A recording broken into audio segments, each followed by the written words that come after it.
Hi guys, good afternoon. मुझे कुछ बोलना है, तो मैं इतना ही मैसेज देना चाहूँगी उन लड़कियों को कि आपके ऊपर कोई भी एक छाता तक मारे या आपका गर्दन तक पकड़े तो वो आप सही है मत, आप तुरंत जाके पुलिस कंप्लेंट करिए। प्यार में ये सब चीज़ नहीं होता है, चाहे वो मैं हूँ या आप हो। किसी की भी ऊपर अगर ऐसे तरह के जुल्म होते होंगे तो उस रिलेशनशिप में आप मत रहो, और ना कभी ऐसे बंदे चुनो जो आपके ऊपर एक हाथ उठाए, क्योंकि हमारे माँ बाप हमें पैदा करते, कभी हमारे ऊपर एक आँच नहीं आने देते, और हम जिनसे प्यार करते हैं वो हमें मारते पीटते हैं।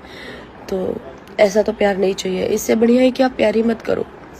तो मेरा यही मैसेज है कि प्लीज़ डोंट ट्रस्ट एनी